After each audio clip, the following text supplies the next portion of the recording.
came out, because before I didn't like much the game. I was not really into MOBAs and stuff. Mhm. But I just liked the character, and I wanted to play it. Nice. So I just played this one. I was very bad the first years, because I didn't learn other champions or their skill shot and stuff. But so with the experience I got, I learned them by facing them a lot. Yeah. And finally by reading more and more about their skills and stuff, and watching videos. But I'm far from like a tryharder and playing to reach a pro level. But I'm now like I'm starting to. I think I have a bit of experience, but I still make a lot of mistakes. So I would I say, wanted to see. yeah, you basically learn the game, right? Just the fundamentals, the champions, the abilities, the items, the so on, right? You're just familiar with the game. No, And I'm pretty familiar, because yeah, I had a lot of friends that yeah, play with me, exactly. that know well the game, that teach me also a lot of stuff. And now I play. I adapt my build a lot to every comps. I played very like a lot of different builds. It goes from critic Jinx to lethality to even AP. Oh my I played god, in jungle. I play everything on Jinx. that's I try every stuff insane. I can. Okay, so I don't mind you experimenting things, right? If it's stupid and it works, then it ain't stupid, right? And I'm glad Uh, you played for a while, you know the game, right? sure, And but the goal is not to troll; is really to try and make it work. Like when I play AP, I try to find the best build, the best combo possible that can be usable, and I experiment a lot. so let me ask you first of all, like, what is your goal with the right now, right? You just want My to improve? the thing is, I never really grinded ranked, because I didn't like it, Mm-hmm. because it didn't felt fun, because for a lot of stuff, like a lot of people are being AFK in my games.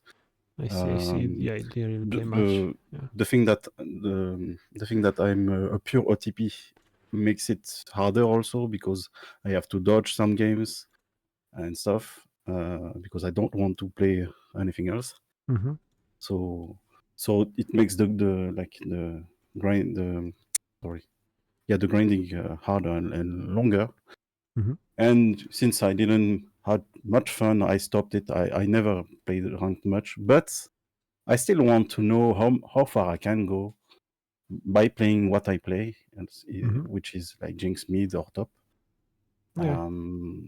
So I think, like, yeah, having some advice on what I could improve could help, like, having better results.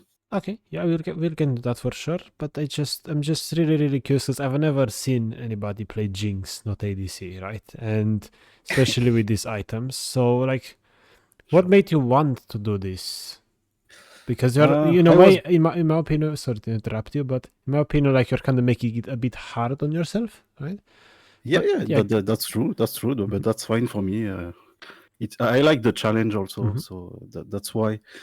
And also because I felt that in my games back in the days, because it's like maybe back to 2050 or 16, sorry. Mhm. Um, I had enough of having like random support with me I that see. were like maybe two times out of 10 good, and the other enemies were not too hard. So like I had enough not having time, not having fun, like 8 times out of 10. So that's why I So, first moved to mid. That's one reason, and mhm. the other reason is like I like the challenge, also trying to play off meta role and stuff. And I find it funnier, because I like, if I'm stuck in mid, I can roam a lot. Like, there is more options, and I'm not stuck by my support if he's not good, or if he's out of field or stuff. Like, I can have fun like the faults are only on me, and that's it. And I'm fine with that. Yeah, that's valid, right? Sports are random indeed, I agree. But how about, I'm really curious, like how do you deal with different matchups? Like don't you find it really difficult to play Jinx mid or top right because the other enemies just have so many better tools in the game to deal with you? It can be harder, but I managed to like improve a lot against those champions. Most of them. Maybe in top lane it's harder because a lot of champions are really mobile and the lane is longer also. But in mid lane it's kind of fine, I guess. And yeah, I'm seeing that you don't And really it's most- die that many times. Like, sure, some games, but like the games you win one death, two deaths, five deaths, it's fine. So you Yeah, I try to probably play are not going like safe. those top laners, mid laners that go like 0-6. They try to fight constantly, right? You play safe, you No, try to no. scare, right? That's good. Okay. Yeah.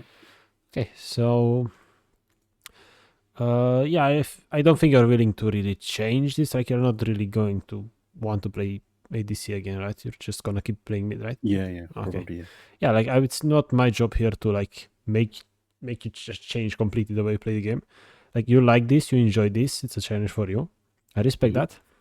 So yeah, let's see how we can improve mid-range Jinx. Why not? Because a lot of the concepts that an ADC does, also mid laner does, no matter what. So Mhm. it's not like I can't help you at all, right? It's fine. Okay. It's gonna be really interesting to see. So I wanna ask you as well, like, where do you think you struggle the most right now? Because judging on CS, I'm thinking like you probably don't really know where to be in mid game. I would argue. Do you think that's Mm, true? Sometimes yes. It's like mostly I think I focus on like especially in mid game Mm-hmm. on being with my team, trying to do objectives and help team fights a lot. Mm-hmm. Not if it's like completely loose and I see them dying, I will not go in. But yeah, I try to help a lot and do damage on enemy champions. Mm-hmm. I try to push, but maybe I don't farm enough. I don't know. I try to, but I know sometimes I want to farm, but I cannot because if I do, I will get destroyed by one assassin or something Mm-hmm. because I have to push far. And with Jinx, I don't have much escape, so I know if I do so, it can be complicated. If I have no vision, for instance, Mm-hmm. I would prefer to follow my allies and try to catch someone than solo pushing. Yeah. So yeah, this is like really really true. Like the problem you might have when it comes to where like you don't know where to be in mid game, for example, is tied to the fact that in your team, some like two players are going to have to side lane and somebody will have to be mid lane starting Yeah. mid game, right? And usually, the ADC goes mid because it's just super safe to be mid as an ADC. And then mid Hmm. laner, top laner, they usually just have better tools to deal with problems they might encounter in the side lane, right? So in Hmm. your games, it's probably, the issue is probably that, look, we have two ADCs and Hmm. one of us kind of has to suffer in the side lane in a way, right? So that might Yeah. happen, but again, because your builds are super interesting, you might just outperform enemies mechanically in the side lane, maybe, right? So what do you do Hmm. in mid Yeah, game? it depends on Do the you go enemy. mid usually in mid game, or do you just let your ADC go mid and you go side lane usually? Gosh, yeah, if he swaps, I swap too. Okay, it's good. At least you don't like fight over mid lane or anything. No, That's no, really good. never. Oh, okay, that's good. Okay, so let's see. So let's start with the beginning, right? Usually I tell people, to make a plan uh, from loading screen, right? So you go into a game knowing what you're supposed to do, basically. Hmm. And I usually ask people, like on bot lane, for example, right? What do they have? They have like Zyra root, whatever, and so on, right? But on mid lane, yeah, it's easier. They only have one enemy, right? It's Kassadin, so Yeah. look at summoner spells, look at your spells, look at Kassadin spells, and then like, what's your plan for this lane? My plan against Kassadin is try to like kill him early and make his early game really hard. So what I do usually is go for X Drinker so I can tank his damage and kill him in early quite easily. And on top of that, I have the shield also. Yeah. Because I know if he gets fed or if I don't put him down in late, he will be very hard. So yeah, that's like general lane. But what about the early game, right? So you said you want to pressure, right? And that's because you have range, right? Yep. He doesn't, right? You know that. It's good to abuse that. Very good. And let's think about, I don't know, what is like. Usually, again, in bot, I say like, what do they have to stop us? In this case, does Kassadin have anything to stop you with? Not in early. Any CC, not really. Before level 6, not even a dash, right? So it basically has nothing really, right? That's good. And what do you have? Well, you have chompers, right? You have a W slow, right? Yes. So it means, you should go aggressive, you should really fight, you should pressure him non-stop. That's our plan. And then we look at summoner spells. You have barrier, he's got TP, gotta keep that in mind. He might TP back to lane to keep best supplies, who knows, right? You just gotta keep that in mind and rely on that barrier too. Okay. So let's see how you handle it. Like now that we have a plan, we just know we have confidence. We know we are strong early game. We should go crazy. That's what I'm expecting here, right? And this is why I really like making this plan, because it gives me that confidence to just know what I'm supposed to do all the time. And if they had different champions, not Kassadin, right? Or even Kassadin, right? He uses Q on the wave, he can't actually poke you back if you can just poke, no stop. Yes. Right. Okay, let's see how we handle this.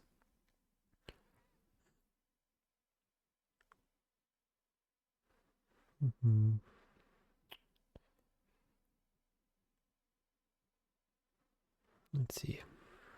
It's curious to see that. Okay, there you go. I want to say I was expecting you to swap to rockets and instantly bop him. No, that's good. This is so far really good.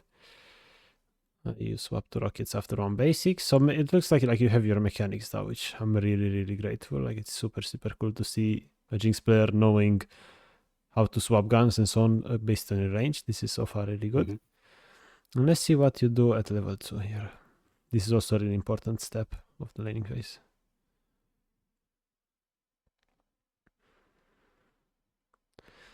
Okay, that was quite decent. Levels, of course, are stronger, right? But there's already something we can really, really improve, in my opinion. And I should get some audio on. And that's the fact that, when you're 1 minion away from getting level 2, right? And you're so strong, I want you to start moving up already, right? Okay. Because if you don't move up already, what could happen is that they back off, and then you're too far to punish anything. And also, right, you want W level 2, you can't even W through the minions, right? Okay. So when you play for this level 2 advantage, which you can get always if you are ranged against melee for sure, I want you to move up, right? Because you can kill this minion if you're here or if you're just there. It doesn't matter. You hit the minion and you kill it. So it's the closer you are to the turret, the easier you can just punish and do something with your level 2 advantage, right? Because right now, look, we are backing off, you see? We get level 2 and we can't really instantly do it. In this case, he just is inting, right? He's level 1, still trying to do things. But even if he is inting, if you're up more, maybe 1 or 2 more basic attacks would make a difference, right? So this might be a bad example, but again, my job today is to see some mistakes you're making and turn them into really good habits. And those good habits you should apply every game, no matter what, right? Sure. Just so you know, from usually I try also to be very safe because I know I can be ganked pretty often as Jinx mid. So maybe that's why I didn't go too close to him, but maybe it was not the best call. Yeah, what I would this is a kind of strategy I do in bot lane, which can be actually applied in mid game, just the same. Mid lane, I mean, sorry, just the same. It's basically when you have level 2, right? You push the wave, get level 2. You try something level 2. You punish, you poke, whatever. After you do this, right? Okay. Now you get this wave. You shove it instantly as soon as possible. You just get this wave. Okay. And after this, right? Okay. Now we start going back to our knowledge and those good habits I was talking about, right? So what are you doing here? What are you doing here right now is a mistake. Okay. Can you tell me why? What you're doing right now is not good. Maybe because I'm like overextending. Okay, and why is why are you overextending? Why can't you be here? Why is that bad? I'm trying to make him like an even harder time to farm and poking him more. Yeah, that's true, right? But what about enemy jungle, right? Let's think about that, because you said you're super vulnerable to ganks, right? So imagine the enemy jungler is just done with his third camp, because Viego's done with his third camp. And then, they decide to just gank from here, from both sides, doesn't matter, right? If that happens, maybe you're screwed, right? I was like still confident because I still had my summoners, so I still have but you don't escapes. Yeah, generally you don't want to like rely on summoners too much. Basically, you don't want to be in a spot where you're just forced to flash or you're dead. Okay. Right? Because the moment that happens, you do it once, right? And then 5 minutes, you do it again before 5 minutes are done, right? So you just die. So in that position, what should I do then? So again, when it comes to habits, this level 2 strategy you used here, I use it a lot as well. So you get the first wave in the middle, whatever, and then you from the second wave you get this minion. You try to punish level 2 like you did right now. And after you do this, you try to push the wave as soon as possible. Okay. The sooner the better. And after you are done with the second wave, you should remember the next rule. Basically, whenever I want to do something close to the enemy turret, I need to remember, okay, it's basically like a small checklist. If I want to hit turret, I need to first of all look at the map. Do I know where the enemy jungle is? Well, in this case, you have no idea, right? Okay. If the answer to like where the enemy jungle is yes, for example, you see Viego on a ward, whatever, it's not here, you can do this, no problem, right? But if the answer is no, you have no idea where the enemy jungle is, you go to the next step on the checklist, and that is, do I have vision? In this case, answer is no. If I don't have vision, then I go put vision, right? If I have vision, I don't care, I already have it. But right now you don't have vision, so you need to put vision, right? So after the second wave, after you shove it instantly, you go instantly place a ward, right? Okay. And that will keep you safe. And for example, when you ward, where do you usually ward? I'm really curious. Yeah, I don't know if I can show you, but you know the bush near the river? No, but no, usually not here. I try to push it further, like just you see my cursor, right? on the bottom of the screen, where the wall limit is. So basically here. Yeah, here, but on the other side. Oh, on the other side. Yeah. Okay. No, I mean on the same screen, but yeah, on the bottom. I mean, on my side of the lane. Yeah. Oh, on your side of the lane. So the same spot you said, but the opposite side of the river. Also in like closer to your jungle, you mean? Yeah. Why is that? Why closer to the jungle? I guess because usually I'm not pushed that far. So wait, and like to, I don't know, to defend my jungle, but yeah, maybe I just wanna make sure. Okay, there you go. It's a map. Okay. Okay. So you said you see my cursor, yeah, right? Yeah. Usually right there, yeah. Right here. Like I think this old map doesn't really matter. It's kind of similar walls. Yeah, I hope you get the point. So usually like right here, right? Okay, but on the new map, if you do it right here, the issue is that what if they just hug this wall and then come through here? Boom, right? That's what most junglers do. They just hug this wall and they go trade, right? This ward is kind of too late, or doesn't really see it, or does it? But yeah, sometimes more often I do it where you said, but in the bushes next. Yeah, I really need that new map. What? Are there no images of the new map? Okay, this is a good one. Okay, it's a map cover, but it works. Okay. So you ward like here, right? Where maker says. Yeah, or the other side sometimes in the bushes. No, on the same. I mean the other side of the river.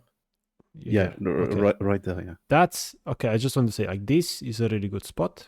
because if the jungler comes through here, you see them. This is a perfect spot, right? Because this is not enough, because the lane is so long, they just come through and you don't really see them in fast enough. Yeah. But this ward is perfect, and because for them to gank, they have to go like this. But bot is covering that, so there's no way they go like that without seeing them. And here, where do you ward? On the top side. Let me Where my cursor is here. yeah, I think yes. Okay, it's basically like mirroring the other side, right? Because if you ward here, they can gank from here, cannot gank from here, cannot gank from here, really. If you just place it here, right? So those are the two ward spots I recommend doing at level 2, because they cover the most, right? And again, I'm not a mid laner, but if you just ward there, like, they can't really gank you. And also, once you ward one side, right? Let's say you want to ward bot side, you can just hug this side of the lane, because you have vision here, and if they come from that side, you just run, right? I have more time, right? But there's another thing you can do, and I see a lot of players, mid laners do it. At level 1, basically right before the wave arrives, they ward the enemy raptors. If they're blue side, those. If they're red side, those, right? Because if you do that, you just know where the enemy jungle is, how they move, basically, right? Yeah. It's so helpful. You could also try to implement that. I've seen a lot of mid laners doing it. Maybe give it a shot. You mean just before the minion spawns, or before they arrive, right? So okay. You know, right now, basically, when the wave is next to your like inner turret here, you just go walk up ward and come back when they meet, basically at the perfect moment, right? And if you do that, if Lee Sin starts raptors, not raptors, sorry, red buff in this case, right? He starts red buff Krugs, he does raptors. Oh, you see him, he's got red buff, you know exactly what he did. So he could gank from here or through there, but you have vision. Or if they start bot side, right? And basically they start bot side, and your jungler is doing the third camp already, and they are not here, you know they're bot side. So you can just hug the top side then. You know exactly where they are, their wards, right? So that ward gives you information. If they start top side, gives you information of where they are. And if they start bot side, gives you the information of where they are not. If they're not top side, it means they're bot side, right? So you could try to implement that. I see it working for a lot of mid laners, and it might help you, right? It might help you. So try to implement that, see what happens. And if you do that, right, the kind of strategy I talk to you right now with the level 2 kind of doesn't really apply anymore. But it's like you don't need to ward level 2 if you already warded there and know exactly where the enemy jungle is, right? Sure. So, maybe try both strategies, see which works for you best, because they're both correct, in my opinion. They both prevent you getting ganked. That's what you're trying to accomplish, basically, right? And also helps your team, right? If you do the ward on raptors, helps your team a lot, because they know exactly where the enemy jungle is, which is great for them. Okay, because like punishing Kassadin under the turret is super correct, but we need to have vision, because if you get ganked, it's doomed, right? That's the thing. Yes. Okay, let's see what happens next. Should perma punish this guy. Jinx mid is crazy, long range. Against Kassadin, I can see why he can legit not play the game.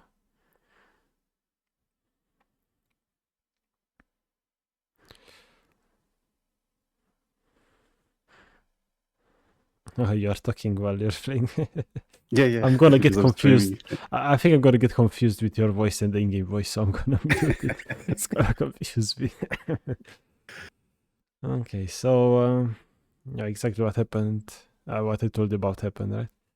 We got ganked because we didn't ward, right? Yeah. So that's the first mistake you're making.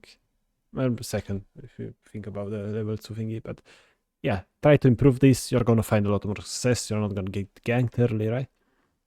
And I'm not gonna comment at all on builds.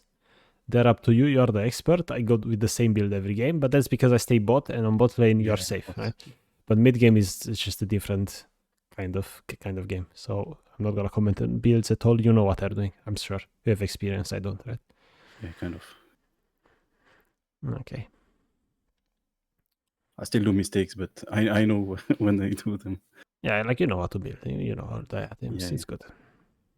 it's just sometimes I want to force some build because I love them, but it doesn't work. And I'm like, yeah, I shouldn't have done that. Yeah, it's good that you're learning from it at least, right? It's fine. Okay, so wait, you're level 4 without point in E. Why is that? I really wanna ask you that. Yeah, I think it's a mistake.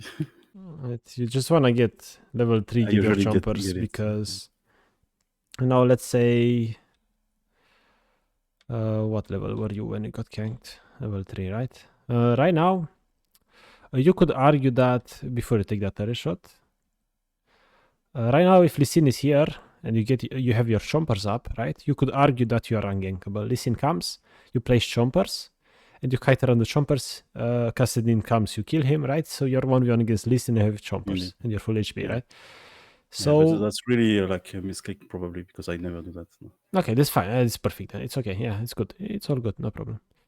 So yeah, like there's another like I feel like League to me is basically like a strategy game, a game where there's multiple good answers always, a lot of bad ones, right? And in this case, it's like you have 3 options: you ward level 2, you ward level 1 raptors, or you just know you cannot get ganked, so you keep pressuring here without caring about wards because you just can't get ganked because Kassadin can help. Mm-hmm. So like there's 3 options you have, and you should again like try to experiment, see which one works best for you. At the end of the day, that's the most important. What works for you? Okay. Okay, let's see what's happening next. Oh, you put 2 points in Kyutsu in level. It's funny. You probably didn't pay attention to it. You didn't know. It's fine though. Okay. And let's talk about about mistakes and turn them into good habits. So when you have a ward, right? You wanna use the ward. It's a good rule to know. Yeah, yeah. Especially mid lane because you can get from 2 sides, right? I often forget them. Mm-hmm. Yeah, again, I try to do so, but yeah, sometimes I forget. yeah. So this is why, to me, habits make me focus better, make me a better player, a consistent player. Because the moment I take this minion, right, and I look at the wave, it's gonna crash into his turret. I just look. Oh, do I have vision, right? Okay. And I have a ward. So this is the moment, right? This is a good habit to form. After you clear a wave, you watch the map, you see what's up, see what's happening. This time we see the bot, right? But your ward is gonna expire soon, so maybe this is the perfect time to just go place another bot side in case he ganks, right? And then you come back mid and keep punishing. But it's really good to just ward first before do anything. Otherwise, you're gonna regret it a lot of times. You don't want that. I also know I don't buy pink wards enough. I try to improve on that, but yeah. Yeah, personally, I used to never buy any. I never buy them either. Like, Oh, really? I legit buy 0 wards, but that's again because I'm bot. I have a support, right? Or maybe if you wanna buy some, yeah, that's fine. It's gonna help you cover more vision. They're super useful. Sure, go for it. Right? Go for it. And what I would recommend you is: do you use item builds at all? Sorry? Do you use item builds, like item sets in the in-game client? Oh, you mean like pre-made ones? Yeah, you can pre-make them in the client, right? No, never. So I would recommend you because you have such a diverse build, right?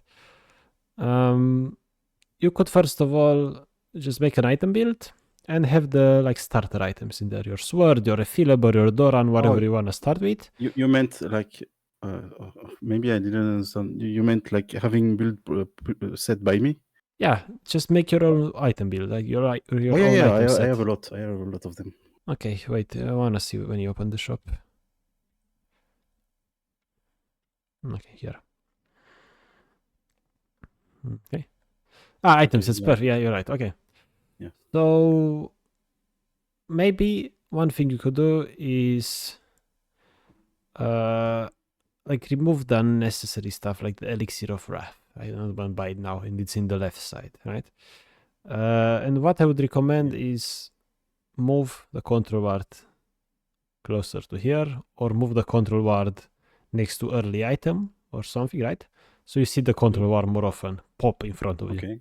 Because here you might not see it, right? And I wanted to say, like, I didn't expect to have so many things here. That's why I wanted to remove a couple, maybe that you don't really buy. Because, like, to me, I had problems with buying the blue art.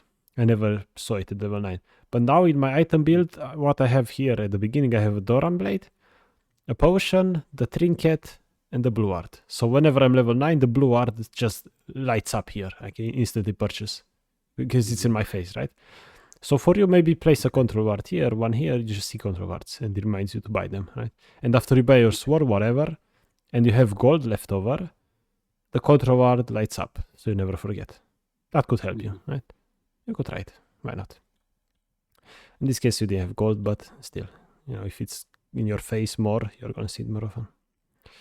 Sure. Okay, so let's talk about wave management here. Okay, so Kassadin is gonna push this one in. And I'm curious to see what you do with your wave here. So what's your general like idea with waves? What's your goal with waves usually? Do you like, are you a person that likes to shove and roam or whatever? Or what do you do? It depends on the enemy and on my situation. If I'm stuck against an enemy, I know I cannot kill him, and the wave is the lane is stuck. I try to push and roam. Yeah, if I know I can roam, like I can gank the enemies because they are not very mobile or stuff, I do that. Otherwise, when if I'm stuck again, I push and then I go help the jungler to do his objectives or place wards if I have nothing else to do. Okay. Otherwise, if I'm stuck but I can't gank, what I do is I try to damage the enemy the most I can, even if I cannot kill him, just so he cannot roam easy. Like he will like struggle, like he will stay in lane to farm or to be safe, but he will not have the option to roam. Yeah, that's fair, right? But let's talk about like this specific situation here, right? Because this is like a great example of understanding like lane, basically. And look, this guy is recalling when a new wave comes, right? And he manages to recall even though you hit him, right? If I see that, I try to push on the. Okay, so right now, right, you are trying to push. It depends. It depends. Sometimes what I do, if there is a big wave coming from his side, I will like freeze because he will also lose a lot of minions by his own minions killing mines. Yeah, like when you can freeze, right, and get away with it, sure. In this lane, for sure, you could. But in this case, I want you to like realize, you know, right now we talked about the game plan. We know he's got teleport, right? But if you just start shoving the wave here, he's forced to teleport. You force his teleport, he cannot teleport. I try to do that also, exactly. That's really good. That's good. You understand laning, it's really good. Okay, like right now, there's no like huge major issues in laning phase, which is good. You understand your champion for sure. That's for sure. You place chambers properly, that's good. You should have maybe W there, but oh well, it's fine. And that's what you do next. I'm curious why you placed the ward here this early. I wonder the idea behind this word, right? Usually I do that. Maybe here it's not. I think it's sometimes because when I'm like on the opposite, on my side of the tower, under my tower. Yeah. I want to see if they are staying in lane or if they're roaming. Yeah. Fair point. So I can fair point. Yeah, but in this lane, right? How's the lane going so far? You're kind of, you know, shoving every wave, playing under his turret mostly, right? So far. So yeah, in this case, we might just want to save the ward for, you know, gank protection. Yeah. Might be better for you. Okay. So what happens next? You know he's low HP here. And why do I say you should save for gank protection when you're so strong in lane? It's because right now, if you know, if you have wards, you have a ward on bottom side or whatever, right? You can play confidently and you know you just Yeah. fight and win, right? But if you don't know right now, it's like, well, this it could be anywhere. Maybe you're still far. Yeah, I don't know. If I go on custody, I might get ganked. I don't know. I'm so unsure. I'm not confident, right? But the moment you have vision, your confidence goes up and up and up, and it's good.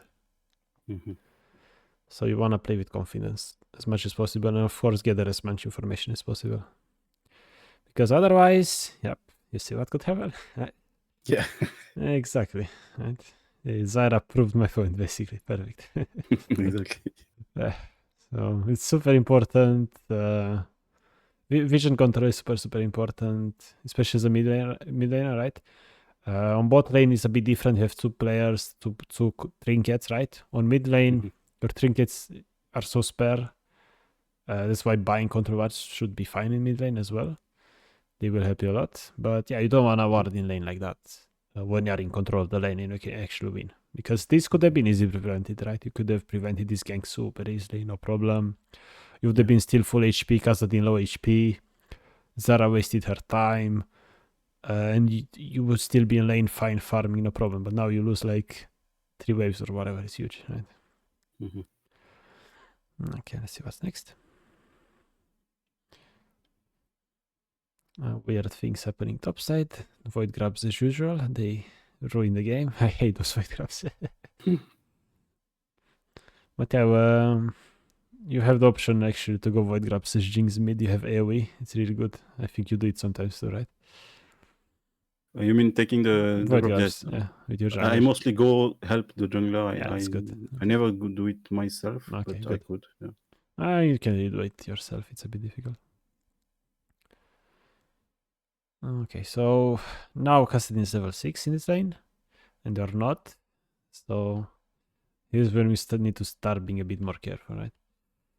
So here I would say your like knowledge of matchups comes into play here, right? So you know, like Kassadin, how does he get you? He ults on top of you. So what you could do to prevent that is to use chompers on yourself here, for example, and then you poke him for free, right?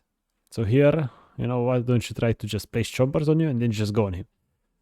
And then he ults on you, and then he can't do anything. He's routine now, right? But instead we wasted chompers when you know he's got ultimate. So I would say like even more for Jinx mid lane, you need to be really careful with your chompers and use them properly because they are so important, because that's your only line of defense, right?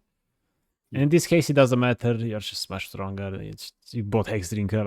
It's just item build if it's huge, but just gotta keep that in mind for the harder matchups. Sure. Chompers are your only defensive tool, you could argue, on Jinx, right?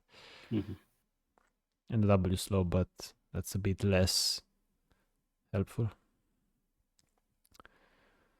Let's see what you do here.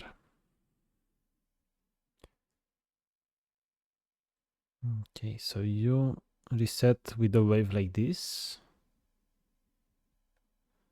Do you? You do. But Yeah. don't you think he can just shove it and you lose the whole wave? Right? Yeah. Yes. And also, if you leave now, he can shove it and go Drake with the Lee Sin that we know is bot side, because we just saw him, right? Yeah, indeed. It's just I think I recall because I was like almost half HP, and I know in early they can really damage me fast. So I wanted to be really safe, but yeah, maybe it was not the. I want you to like to think a bit more about when you recall, right? And they're gonna find yourself in a lot in moments like this where you want to recall, but there's a wave just crashing, right? Also, the fact that Lee Sin was around, I felt like if I stay, he will gank me, for sure.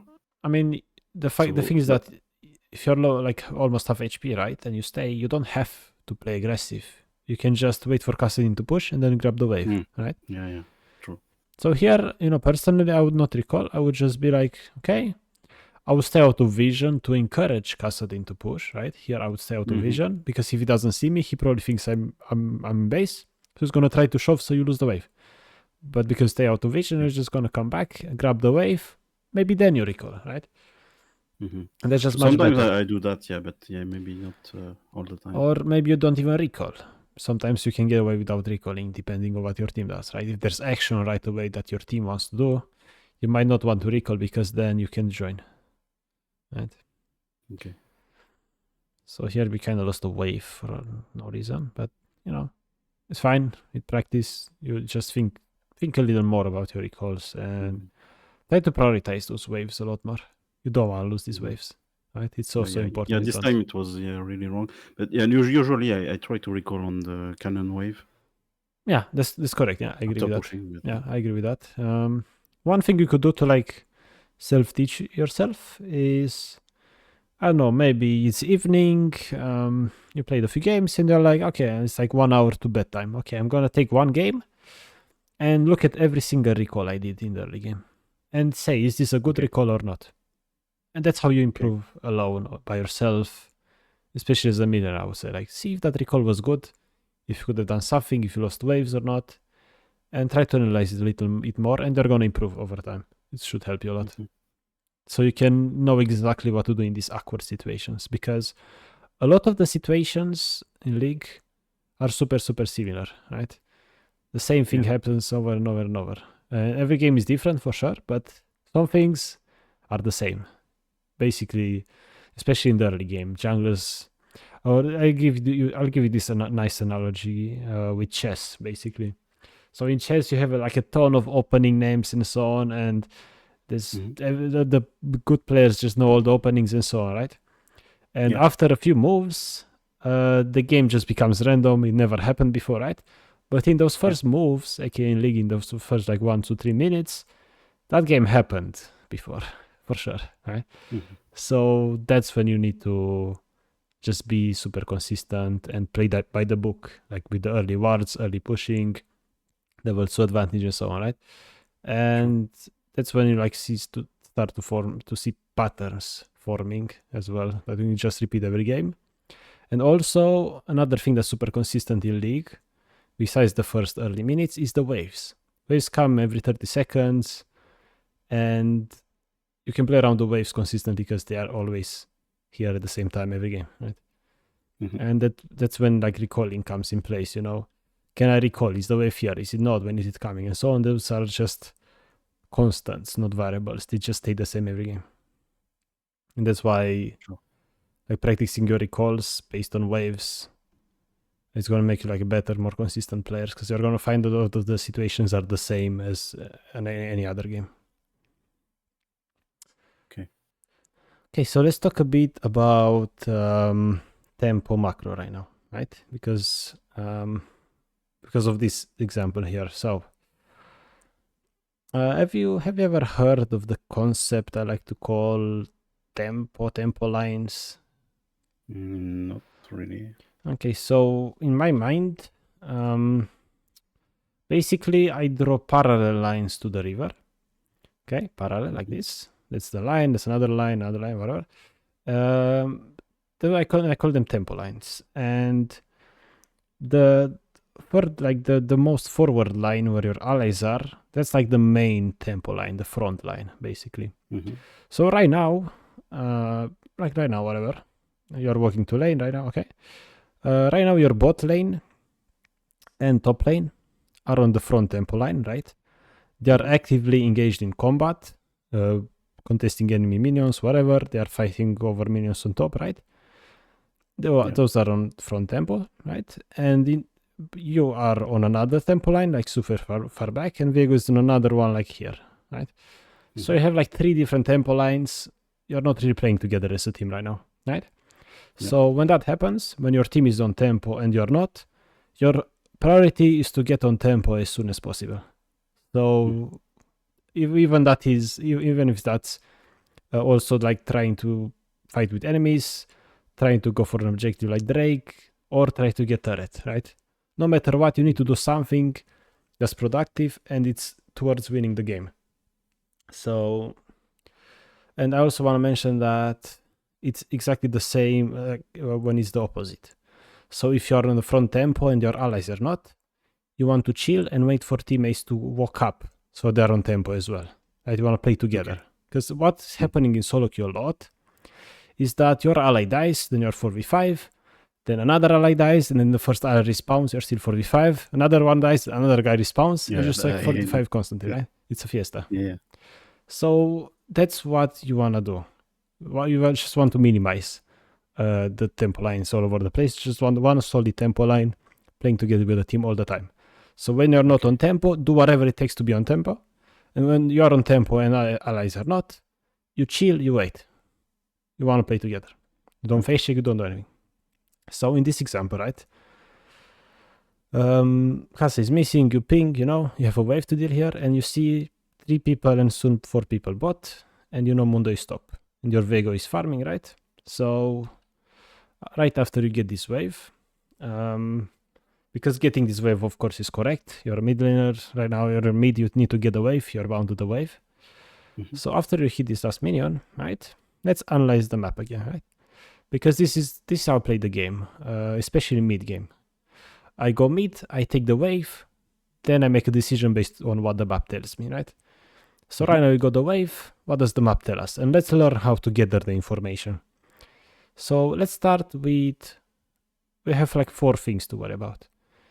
First of all, let's think about enemies, right? What do we know about enemies right now? Top is like fighting or just farming. No, like, what do we know? Like, no, we need, like, top, like, Mundo is top, right? That's all we care. We don't need to...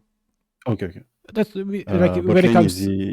Sorry to interrupt you. I want to interrupt you a second.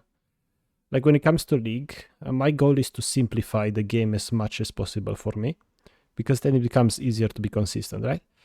So, right now, when I look at the map to gather information, all I care about is enemy position, or do we know if they are somewhere or not. So right now, Mundo top and 4 enemies bot. Right? That's all I care about. That's all. Nothing. I don't care about anything else. No waves, no whatever, right? That's how we gather information, right? So yeah, Mundo top and 4 bot, which means nobody, we know everywhere, like we know exactly where they are. Okay. Now let's try to look for allies. What do we know about ally team? About our allies? One is dead. There is one remaining in bot, and Viego is farming, and the other is laning. So right now, right? Bot lane is a 1 versus 4, right? There's 4 enemies bot, and you have 1 ally bot. Bot is 1 versus 4, and if you go, it's 2 versus 4. It's a bad fight. And if you look at overall tempo, it's 2 versus 5, right? Because we include Mundo and Cho'Gath if you look at the overall tempo, what's happening in the game. So right now, again, because you're not on tempo, you just want to get on tempo as soon as possible after getting this wave, right? Unless they're fighting, there's stuff happening. So you just want to do something as well to win the game. Because right now you're not doing anything really. So what could you do here? After we looked at... Like, after looking at that, I would push more. Exactly, right? We know exactly where they are. There's 4 bot, 1 top. Allies just are fighting bot, whatever. So we know, hey. The next thing on the checklist I look for when I analyze the map after pushing a wave. So it's enemies first, allies second, or vice versa. Allies first, enemies second, doesn't matter. I look at them at the same time. And then I think about objectives and like the mid wave. In this case, mid wave you just pushed. And then we look at objectives. What objectives do we have right now available to us? There is also the Drake. I would ward it if I can. So there's Drake, right? Least, and what else? Yeah. In terms of objective. I mean the tower. Tower, exactly, right? Tower. Usually the tower is not really an objective. But if you look at the mid wave, you just push the mid wave, which means suddenly the enemy turret is an objective, it's undefended, because there's nobody defending, right? They're all bot, 1 top, right? So we have options. Drake, of course, you don't want to go Drake here. So we go mid. We push mid, right? We do something to be on tempo and be useful. We get one plate, huge. We did something to win the game. We did something productive, right? And this is basically how I look at the game. After every wave or while getting that wave, I just watch the map, think about what to do next. And I just count allies, count enemies, look at objectives. That's all I need to care about. I simplified League to just this, so it's easier for myself. And all the extra information you don't really need anyway, let's be honest, right? And if you do that, you just minimize the moments like this, where you are just, well, you're kind of FK, right? Right? You're not doing anything productive, right? You're not doing anything. Yeah, no, maybe the game, I right? didn't see there were 4 bots, because I think at first I wanted to go help, but then I saw the died and. But yeah, I just want to say, it's also pretty productive. when you're also going to find yourself in a lot of cases where you want to help, right? But that's why counting is so good. You count allies, enemies. You just know, wait, Custodian left mid, he's probably going bot. Even if you go bot, it's like a 3v4, right? So you don't help. It's 3v4, even if you go. Never help, do something else, right? That's the mentality you need to adapt, especially when there's stuff like this happening in the game. It's going to happen all the time. You just look for something else, a plate, steal an enemy, jungle camp, anything better than doing nothing, right? Or trying to steal Drake without ult. Stealing Drake is fine, but to steal Drake, if you're here and you try to steal Drake, or if you're mid and you try to steal Drake because you have ult up, you do it, but you don't try to steal with W. That's unrealistic. They have smite. You can't really contest it. Yeah.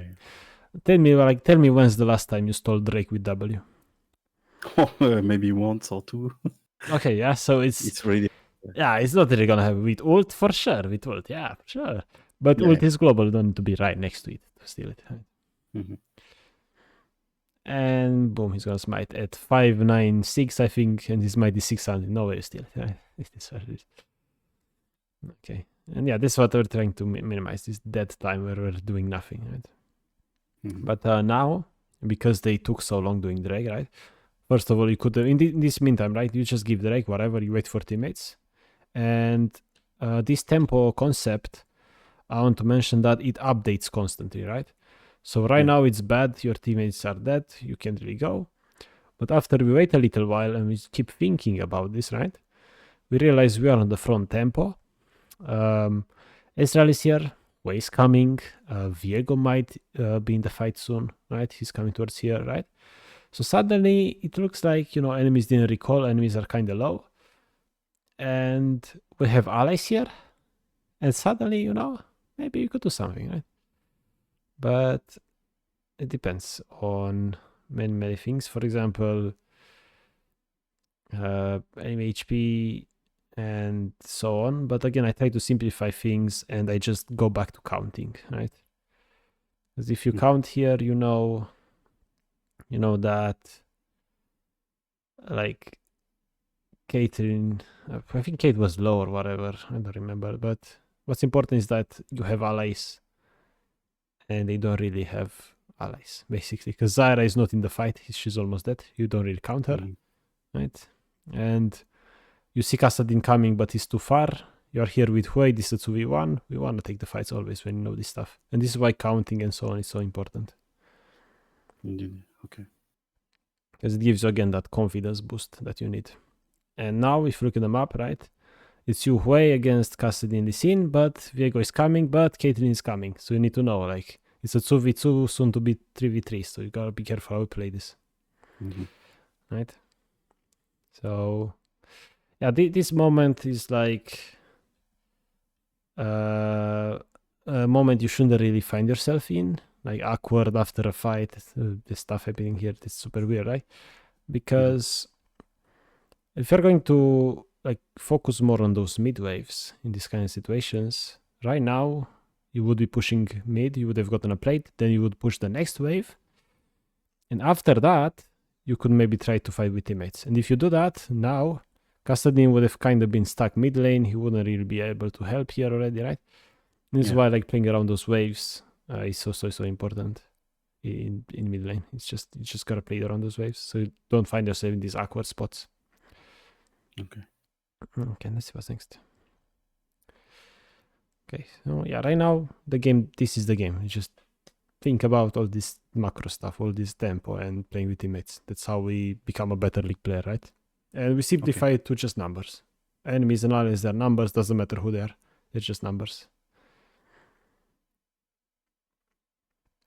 Let's see how we win this. I was about to say. I was about to pause it, but Listin showed up too soon. We think about enemies as numbers because right now, look, we look at the map, right? We know the position of 4 enemies, right?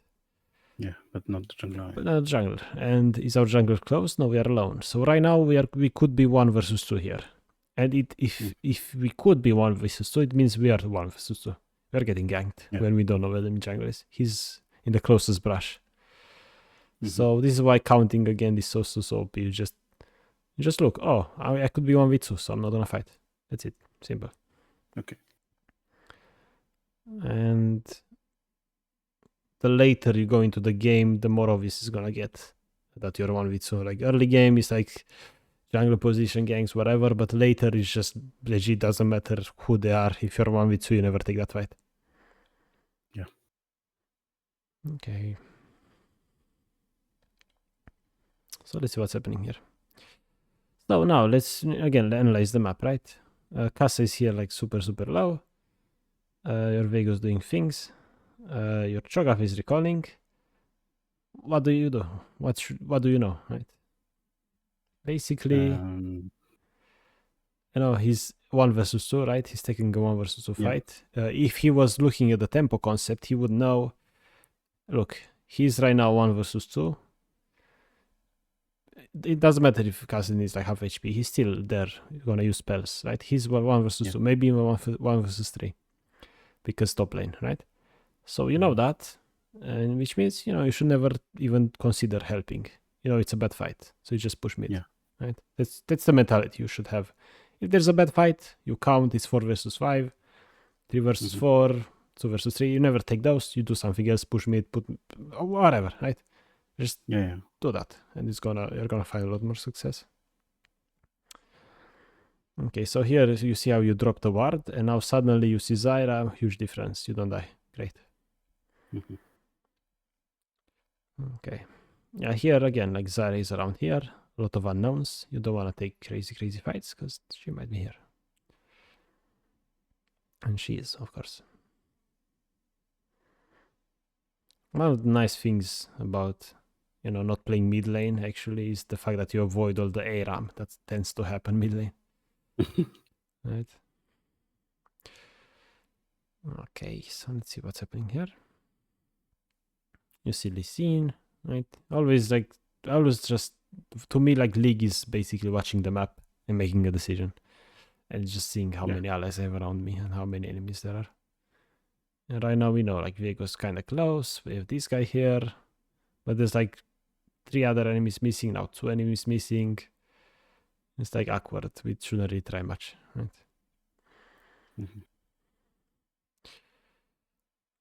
You have a support all of a sudden on mid lane, which is funny. Okay. I didn't really like it because I know that there will be like 2 or 3 enemies mid. Yeah, but if you know that, you should maybe try to avoid being so far. Because imagine Lee Sin is, gonna gank you from here right now. Lee Sin and Zyra. What if they're here and they just come towards you, right? Isn't it a bit dangerous? Isn't it like, if they're here, you're dead, right? You don't have flash. Yeah. If they are here, you're dead. And could they be here? For sure, right? You have no vision. So when this happens again, and like I want you to like kind of self-teach yourself and know when to look in the map and how to see this stuff. And the easiest way again is to just, after you get a wave or while you're getting this wave, boom, like whatever, you look at the map. Oh, whatever now, right? Map tells me, 3 other enemies. I have no idea where they're. So, we have no vision on the bot side. Yeah, we can't really do anything, right? I definitely don't watch the map enough. But the thing is that a lot of people that still watch the map don't know how to extract the information and make the decision. Right? Also. So this is why I like the strategy of just counting, because you don't care. You eliminate all the useless information. Just focus on what's important. That's it, right?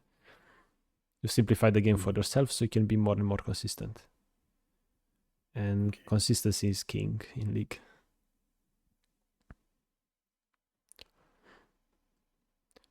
So let's see. And now you even see like Viego recalling, right? Viego is recalling. You see this in maybe doing Drake. Zyra is still missing, right? You could be 2 versus 3 here. Like the fact that you killed Kassadin here, you know, it's like maybe you just got lucky, because imagine you got ganked. It wouldn't have been a good play, right? But instead, I don't know, if you didn't try this and actually went Drake instantly, you know, maybe it would have been a bad decision, or who knows. But just gotta be careful at those unknowns, right? So let's see, you push this, you recall. Okay, let's look at another example after you get this mid wave. Okay. So, yeah, analyze the map right now and tell me, like, what do you think? What do you know? Like right now, yeah, perfect. I think I should push the wave more, because my bot lane is pushing also. No, let's take step by step. Analyze the map first. Like only focus on information, right? Only that's it. Okay, I only see 2 enemies. Okay. So yeah, 3 are missing. I didn't check if one died, but yeah. They could be anywhere. Right? They could be close to you, for sure. Right? Sure. What about your allies? Right? Those are good allies. My allies, I mean, they are like, I mean, tempo-wise, they are a bit ahead of me, except for Viego. Well, I mean, allies, bot lane allies are like, there's nothing really there, right? So let's think about like in sorry, in numbers. I don't know. Let's see. I know Herald. Casting is moving towards Herald, right? Yeah. You might be tempted to go Herald too, right? So right now we just look here locally. Okay, what do we know here locally? Kinda. Yeah. I mean, probably Jungler might be doing Herald or be around it. Or trying to gank top with Kassadin. But yeah, maybe Kassadin is moving in this zone to do some play. Okay, but again, let's simplify the game and think, okay, at this Herald right now, right? How many enemies could there be? There could be like 3 on top of Kassadin and top lane. So there could be 5 enemies top right now, right? Because we just don't know. We haven't seen them bot either, right? They're not even there 10 seconds ago, right? They could be anywhere. Yeah. Especially because in mid game ADCs tend to go mid, right? Yeah. So, you know, they could be 5 enemies at Herald. Okay. What about allies at Herald? Just 0 and maybe well, 3. Potentially 3. Yeah, exactly. So, you know, at Herald, if you go Herald right now, it's a 3 versus 5, potentially, right? Which means, okay, Herald not a good play. We look for something else, right? That's the mindset you need to have in League constantly, right? Just look, count, and see. If you know it's a 3 versus 5, you look for something else. In this case, right, that something else should be obvious to you. Okay. So what do you think that something else is here? Pushing mid. Yeah, mid-wave. You see a mid-wave really soon here, right? So get on mid-wave. And after you get on mid-wave, again, we look at the map, we analyze, do we fight, do we push turret, right? We make a decision. But that mid-wave here is a priority because we've got legit nothing better to do, because it's a 3v5 if you go there, we don't go there. And you should prioritize waves over anything for the most part, right? So right now, you know, we're kind of stepping into a 2 versus 4 right now here, right? Instead of taking the mid-wave. And that could cost you in the long run. It could be really bad. Because, like, imagine we pushed mid, right? We could maybe break the turret. Our allies are coming, right? And we're just much better off. And also, if we push mid, we force Kassadin into mid. Then maybe we go Herald, right?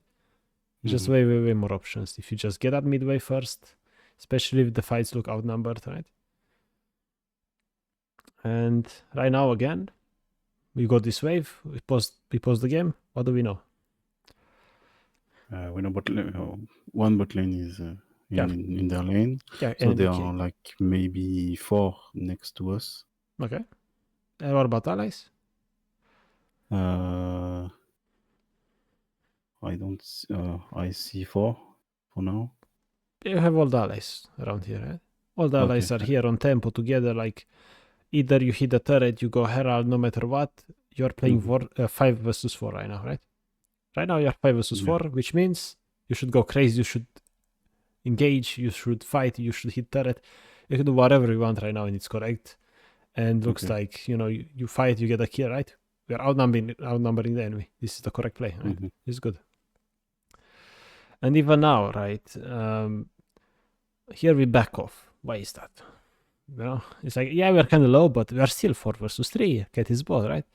This is still good. Yeah. Here we should be for sure going in. We know it's good. And we just lost a couple kills here for free. Because I'm sure like you have Hexdrinker barrier. Like you see how you see Zyra here, you see Castle in there, right? And this guy's gonna be low HP, right? So right now in your mind, okay, Castle doesn't exist. I see 3 allies next to me. We are 4 allies here. And there's only 2 enemies left because Katie is bot, right? So here we know it's 4 versus 2. Oh my god, I would go crazy. Right? Oh my god, it's 4 versus 2, guys. We should fight. You should ping. You should. I think it's probably a combination of I didn't see all my allies. I didn't like check if they were all there, and also I don't trust my allies. I mean, there's nothing to trust. When you're 4 versus 2, you right click and you win. It's so simple. That's the thing. Yeah. Right? But yeah, we just lost kills for no reason. That's the thing here. Right? And what happens is that we don't take these opportunities when they're free. Their enemies are legit inting because they have no idea. And what happens is that we overstay after that. In the first place, we were 4 versus 2. But right now, look, if you just look at the map now, what do we know? Well, suddenly every enemy could be here. And Cho'Gath is not. And we are low HP, right? Not good anymore. But if you took that fight when we were 4 versus 2, oh my god, it's crazy good. Okay, so this is why I again like to simplify the game. Just enemies, allies are just numbers, and if the numbers add up, we fight. If not, we don't, and that will make you just not really make any mistakes at all, because you can't die if you never take those bad fights, and if you always take good fights, you always win them. You can't lose them. It's impossible.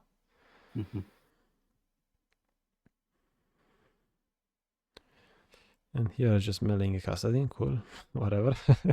You're safe enough close to your turret to do this shit. This is fine. You know your limits with your build. It's good. Destroyed him. And here is again like another like a recall moment you could watch in your replays, right? So when you want to recall, recalling basically means you put yourself on the worst tempo of the game. Right? You put yourself in base while allies are not in base. So usually you want to recall at the same time as your allies and so on, right? That's a good habit. Yeah. When you're low HP, right, it's more questionable. Or when you have more gold, it's more questionable, right? But at the same time, if you know something is guaranteed, right? And in this case, you could argue that, hey, my ult is in 7 seconds, 8 seconds, whatever. There's a mid-wave right here, a cannon minion, right? And there's only like Caitlyn that's an unknown, and I have Hui next to me to block the Kate ult. Or Viego, right? So it's like, here it's like, why don't I stay for this wave? There's a wave under turret now, almost, that's kind of getting wasted, and I don't think anything was stopping you from taking this, right? You could be here taking it.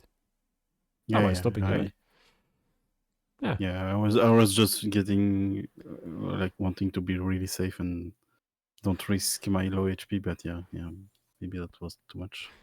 Yeah, just in the future, like again, look at the recalls and see if you could stay or not, right? Also, I thought like I didn't see like I recalled because my ADC was mid, so I thought okay, he will take the wave. So I didn't think it was like lost wave.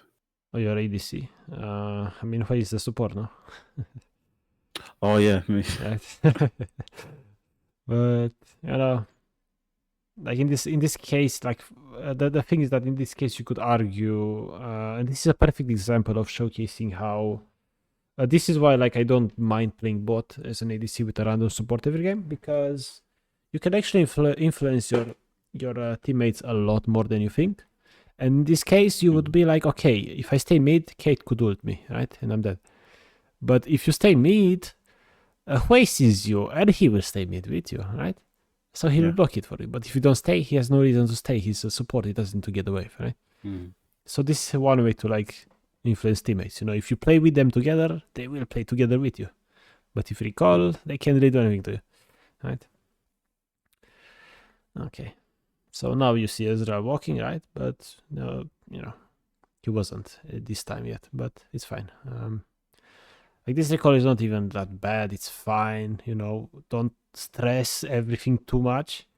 But every little thing adds up. Like in this game, if you didn't make any of these mistakes, imagine how OP you would be right now, how fed, how, oh my god, right? Yeah. And that's the thing that I love about the league. You don't need to be perfect. You just need to make a bit less mistakes than the enemy, and you win. That's all, right? Just fix one mistake at a time, get some good habits in, and you're already just gonna climb like crazy. And also, the bigger the mistakes you make, the better, because bigger mistakes are more impactful once you fix them, right?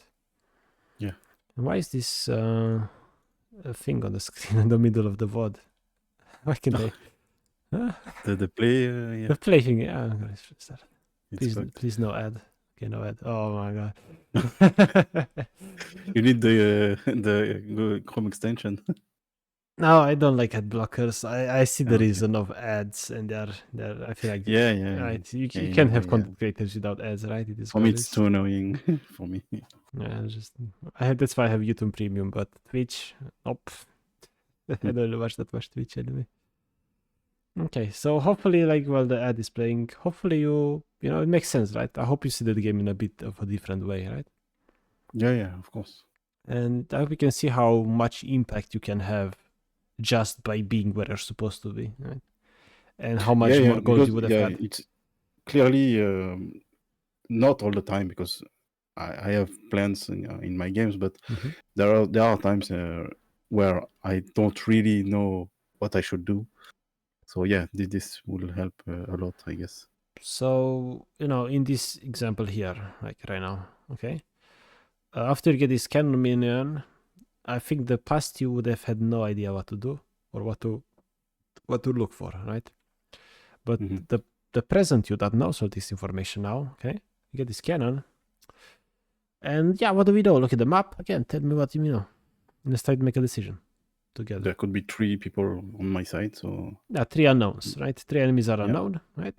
And allies, you know, they're all couple mid. Viego is mid, but a bit far. Cho'Gath is pushing down. Okay. So, you know, there's many unknowns, the enemies, especially the 3 enemies. Okay. So let's try to make a decision based on that. And also, like, I forgot to tell, like, objectives. I mean, there's no objective in this case, so I didn't mention it. And the next minion wave, you know, is crashing a bit closer to the other side of the map, like there, around there. Okay. So try to make a decision. Let's do an experiment. What would you do here now that you know all this information? I think I would try to group or wait in a safe spot to check where the enemies are and then advise and push more or not. Okay. So you just said the 2 pretty much correct answers, right? You try to maybe move towards your teammates, hover them in case enemies try to fight. You are there. Perfect. You counter gank your allies. Perfect. Or you just hide in the bot brush and see if enemies go mid or not. If they do, you just keep pushing bot. Great. Right. Or you see another enemy pushing bot so you catch the next wave. Right. These are all solid options. And also ward. Also, you can ward, but you don't have a ward, right? Yeah, no. But yeah, you could also try to ward if you're unsure of things. Try to be useful to your team as much as possible. But I want to say, like, again, like, there's always multiple good answers, right? There is no best option really in League. You just, unless you just hit the next one and end the game, for sure that's the best. But it's just one experiment and make wise decisions with thought behind it, not just blind decisions because I feel like doing it, right?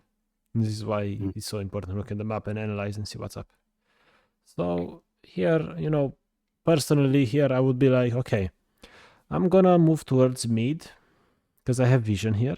I'm safe to walk. And when the waves crash here, try to see where's the enemies. If there's a fight, I join the fight. If there's no fight, whatever, I try to move back bot lane. Right? Yeah. But it's important to let yourself open to as many choices as possible. Because, if you just stay bot, for example, and do nothing, what if there's a fight? You're too far, right? Yeah. But if you're close here, it's like you can go bot or mid, right? It's way better. Yeah, that's what I try to do when I think about it, but yeah. You just try to hover.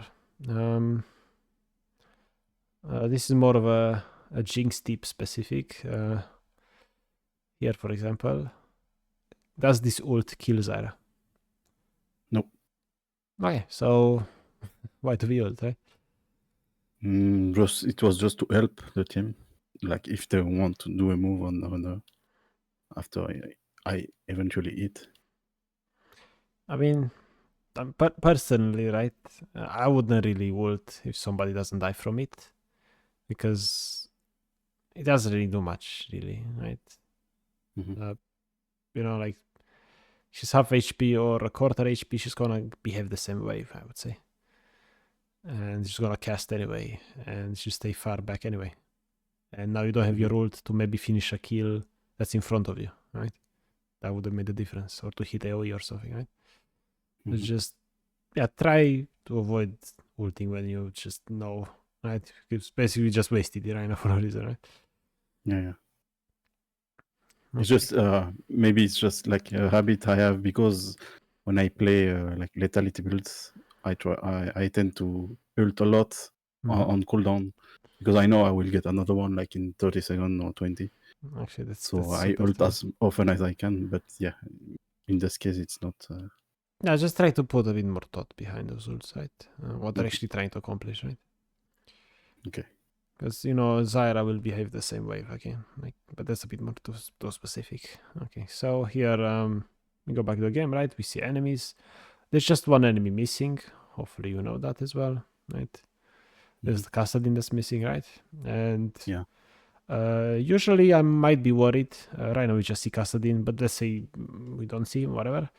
I would be worried sometimes, right? You can really take 1v1s as Jinx, I'd say. I tell people a lot. But, you play mid, you have the Hex Drinker, you probably win it.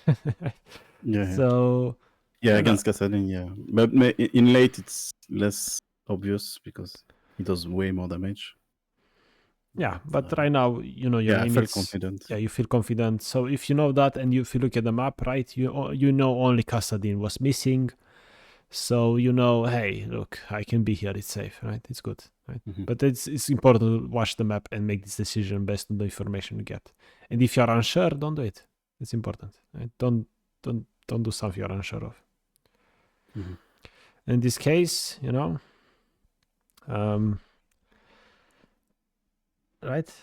Do you think you should be pushing further or not? Not if I don't know where the other enemies are.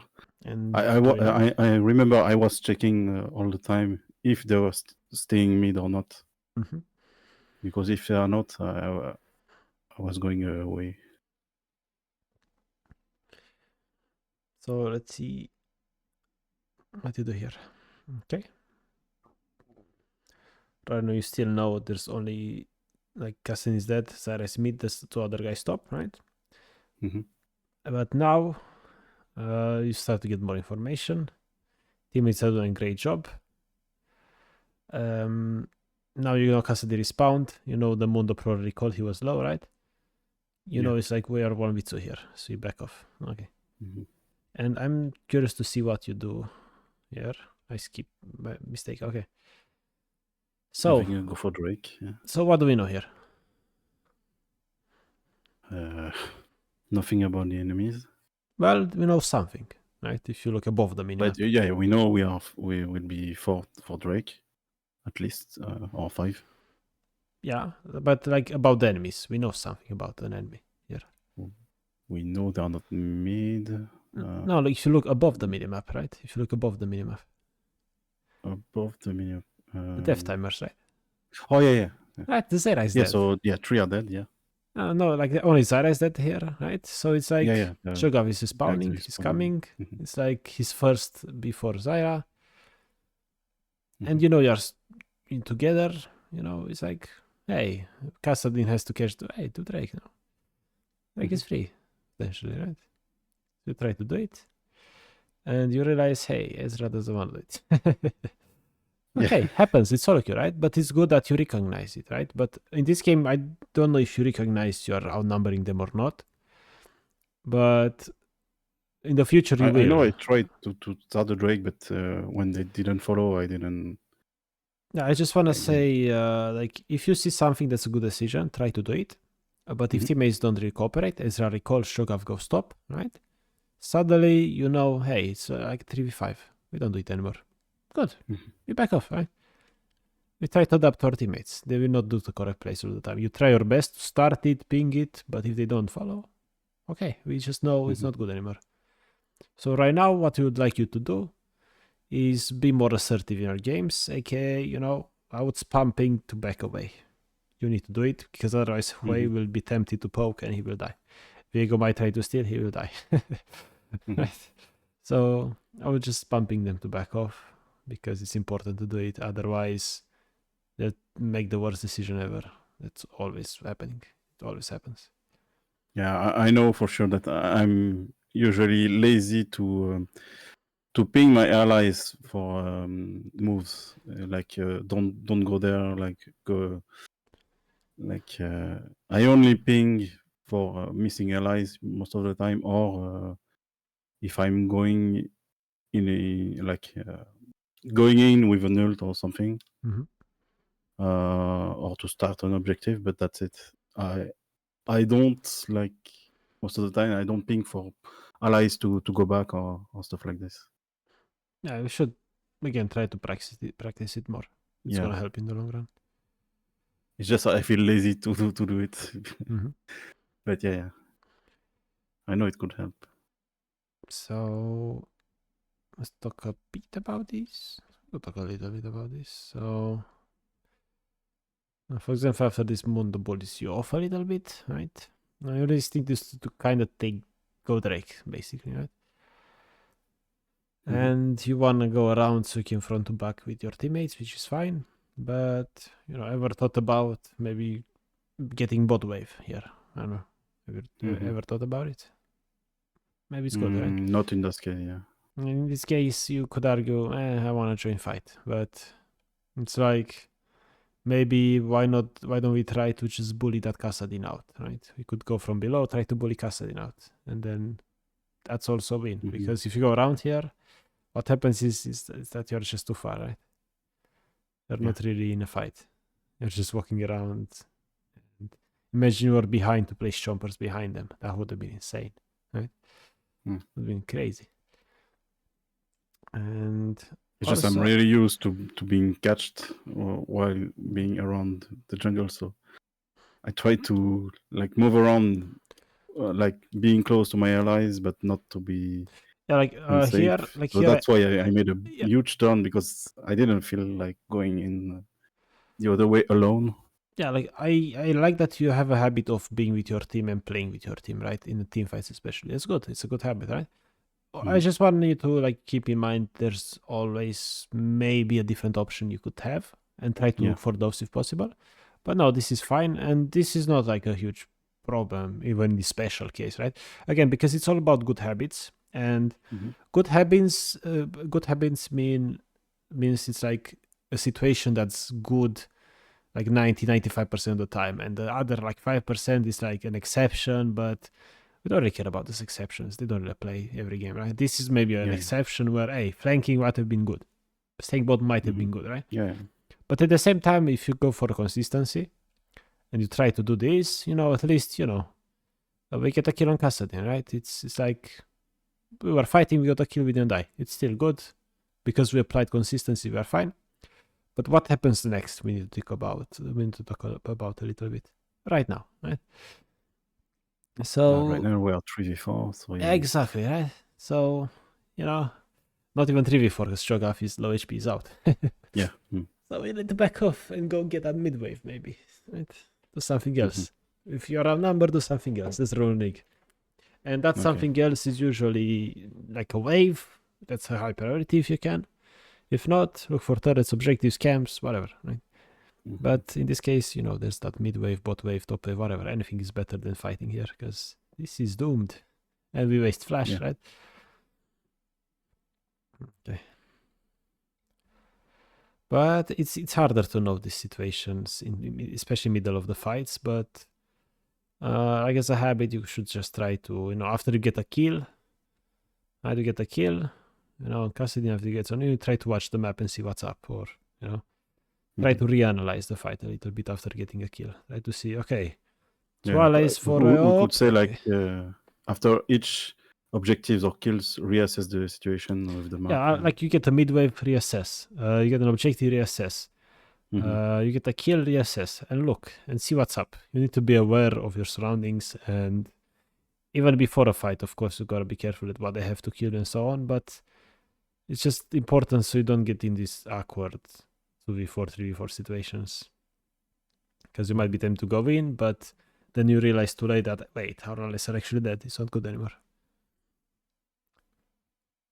Okay, let's see what's happening next. The game here looks super fine. You should win this game for sure. There's no way you should lose, I would say. Let's see what's happening though.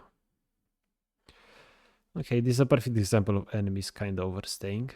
Enemies are just goofing around, not playing together. You see, like they're all coming like one by one, low HP, and if they stay any longer, you'll be there, and then Viego will be there, Shoga will be there, and they just stay there low HP for that. That's happening in solo queue all the time, right?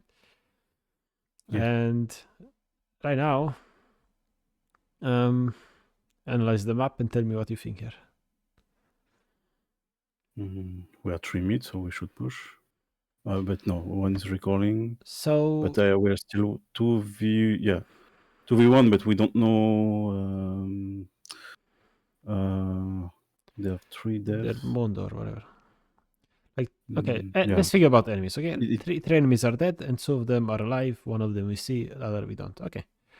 Allies. We are 2, maybe we could be 3. Yeah, Viego is here, Faye is here. Okay, you're here. Okay. And Chogav respawns really soon, and he might have teleport. I think he has teleport. I didn't see him use it. He's got teleport, right? So it's like we are 4 against like 2 right now, right? Okay, which means we could do things. But let's look at waves and objectives now, right? And the mid wave is like kind of the top wave and the mid wave to be pushed. Mid wave is almost dead, right? But what about objectives? Yeah, we should push the top lane to get the top tower, the first tower. Well, that takes a bit too long. They're going to respawn. But I know. What about Baron? Why don't we try to pressure Baron, right? I wanted to like look for like to assess the situations and always be open to like Baron or whatever when you just outnumber them, right? Rhino Mundo goes bot. Kassadin is probably going to recall. You have Viego, Chogav is coming, who could TP, right? You could, like, if you ping Baron. Wait, I want to see that. Can I go back 1 second and see the tab? I don't want to miss it. I think he's got teleport up. He's got teleport up, right? Like if you go Baron and you ward, he's gonna teleport, and you ping non-stop, they are gonna come here because this is free, the freest Baron ever, right? If you look at it. Yeah. And most likely it's not gonna happen, right? We miss the Baron chance because we are not sure about how many enemies are alive, how many are not, where they are, junglers and so on, right? Even more like Lee Sin is the one with the longest death timer. Like they have no smite as well. Even if they come early, they can't even contest. So here, like for sure, like here you could say, nobody started Baron, team diff. But if you actually initiated it, you would have gotten it. Everybody would have followed for sure, right? So you just want to be more assertive, more confident. And how do you get that confidence? Well, you just watch the map and count, and that's it. Yeah. And of course, like when it comes to the objective like Baron, you just see that enemy jungler is 25 seconds. They've got no smite. We have Viego life. We have smite. That's also a thing to remember, right? That could help you make the decision of taking Baron or not. But again, in League, there's multiple good decisions. here I would argue best decision Baron for sure. Why not? But if you don't see that, you see the next best thing, which is push that mid wave, get the Raptors. It's still good. You are still doing something productive with the lead you have with outnumbering the enemies, right? This is fine. Not the biggest problem, but just wanna leave yourself more open to like those super nice decisions as well. And right now, what you're doing here, do you think this is correct? Not the best option, I would say. Yeah, and you can see why. I'm trying to like to Your still... is so you don't want to overstay. You have limited amount of time to do things after you ace them or whatever. So try to assess your time. That's super important because otherwise you die. And the Mundo dies, and now they get Baron.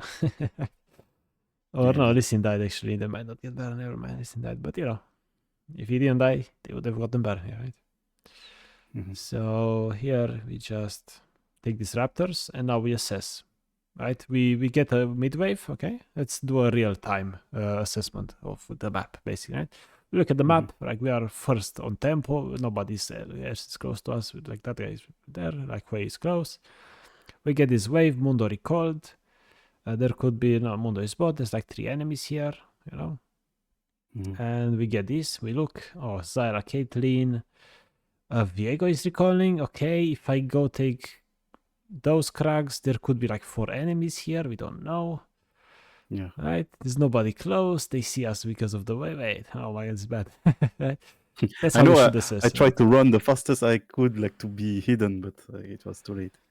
And don't be afraid to just give up the crags or whatever. Right? Yeah. But you see how we could have prevented this. Yeah, we could have prevented this for sure, right? And how do we do this? Again, we just look at the allies, especially. Like Viego is recalling, Hui recalling, Viego recalling. Yeah, it's not good anymore. We just go back. We're too ahead. Okay. I guess, I usually don't really check my allies. I check the enemies, but the allies not so much. Yeah. So I don't see when they recall and stuff enough.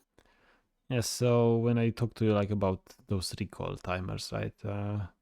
Always try to recall with your teammates. You see a couple teammates recalling, you recall as well. That's what I try to do sometimes. I know there is also a thing I try to do is adapt what I do if I push or not, depending on my for example, bot lane. What are they doing? Are they pushing or not? Because if they are pushing, I'm assuming maybe their jungler, the opposite jungler might come to help. Yeah. So I could push also to either roam or because I think I have more chance to be safe. Yeah, that's true. And the opposite. So what you're saying is basically, again, why I say this concept of tempo lines, why I call them lines. Yeah. Because if you're on the same line, you hit turret here, you hit turret bot, you hit turret top. If they send like 4 people bot, 1 mid, you still get a turret top. It's a win overall, right? And that's really good for really good like thought process behind you hitting turret. If you see bot doing things, right? You're on tempo, bot is tempo. If one of us gets ganked, the other lane doesn't, and it's a win. It's good. Okay, let's see what you do here. I'm curious. Let's see. You go top here. This is why, unfortunately, like Jinx as a side laner, it's so difficult, right? Because if you're playing, what's a good example here? I don't know, Singed. Doesn't matter. Whatever, Singed. Irelia, doesn't matter. You get this wave. If there's an enemy, you just run. They can catch you. You can fight them maybe, right? But if, I don't know, if there's Lee Sin here, what do you do? It's gonna kill you. Yeah. And it's super scary. And here you just need to keep practicing on your limits. Like this wave, I would argue this wave is fine. You have vision in the river, right? If they gang from river, What I would try is maybe try to W the first brush. I would do that, right? You W the first brush, they don't cheese you, you just get the wave. Good, right? Just gotta make sure you are as safe as possible. Yeah. Mhm. So I would strongly advise to just check more brushes with that value when I have the chance. Okay. Okay, let's see what you do next. There's nothing to do. You move mid, right? That's good. Yeah. Because you see your ally is bot, so somebody has to get the mid wave, and top is too risky. So you get the mid wave. Now we try to look at the map, see where enemies are. Cast a top, but 3 other enemies unknown. You try to match teammates' tempos. You want to get to a fight as soon as possible. You try to move bot. You see action. You try to fight, but now you are outnumbered. You back off. Pretty standard, pretty okay. And unfortunately, it didn't go well. Bot, they died. So it's back to, trying to see what you can salvage and trying to get waves, which is fine. That's all you can do.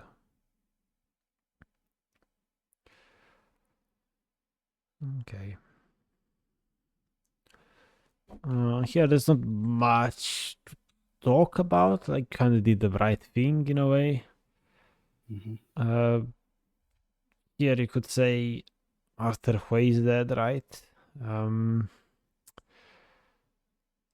We back off, and we see Ezreal is dead as well, right? So now we try to assess and think again, right? So in this moment, with the information we have right now, what would you do now?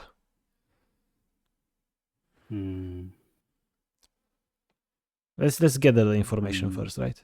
What do we know? We are like 2v5. V4 because Kassadin is top. So Kassadin top, Lee here, Kate there, Mundo bot, Zara could be anywhere, probably bot side. Okay, and Suara is dead, right? Which means we can't fight, right? Allies are dead. We can't really fight. Yeah. Right, so we saw Kassadin top is gonna push, Kate is gonna push mid. Okay, this is kind of what we know what the enemies wanna do. So what do you think you should do?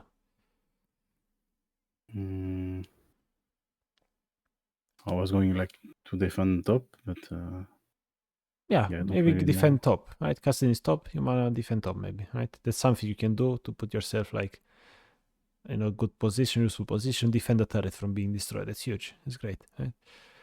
And what you don't want to do is linger around. Like, you don't want to linger around here, get this plant. You are staying, you are looking.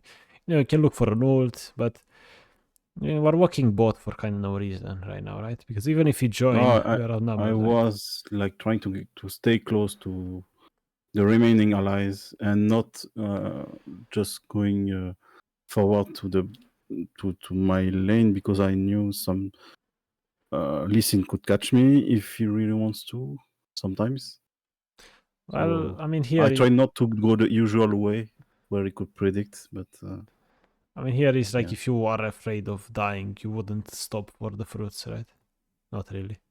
I don't think you're really afraid, but I mean, it's like arguable. This situation is like, But what I want to say is like, again, like once things go south, try to assess those waves again. Waves are top priority, and don't try to fight weird fights, right? Okay. And the sooner you get back, I think I was like thinking, okay, I go away to be safe, but I still stay to help if there is something happening. Yeah, in my mind, this is like a huge mistake I was making as well, right? And this is why I need this confidence of seeing where enemies are and so on. Like right now, it's just a bad fight. You can try to salvage it, sure, but most of the time it's not gonna go well, right? Yeah. Because even if you go now, they're gonna collapse on you. It's like a 2 versus 3 if you go, right? So if you know that, you just back off as soon as possible and don't try to salvage bad fights. Right? Your Hui got caught here, right? Don't try to salvage stuff. When stuff hits shit hit like this expression, like when shit hits the fan, right? Just leave the room. You don't want to stay there. Right? Just get out as soon as possible. Just get out. It shouldn't be here. And eventually go top, right? But I want to say also like time is money, right? You just want to make these decisions quicker, I would say, right? Yeah. But with practice, and this is why I simplify things, so I can think faster, right?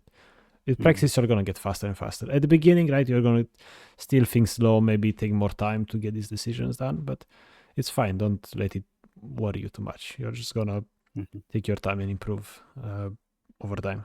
It's good. And this is exactly what you're doing, right? You see they're doing Drake, there's no allies, we push. Good. Get turrets, okay. We just need to think about who could gank us. And in this case, it's a Kassadin, but, you know, our Hex Drinker is not cutting it anymore, unfortunately. Yeah. And I missed... That WFing would have made a difference. Mechanical mistake happens, right? Yeah.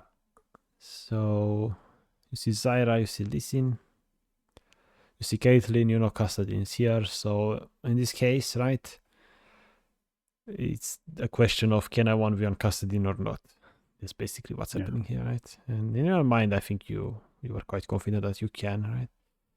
Yes. But I would say, like, I don't want to go too deep into mechanical stuff, but I would say, you know, you have tools to do something or like to prevent abilities from hitting you. So in this case, right, you flash nothing, and that's important to know, right?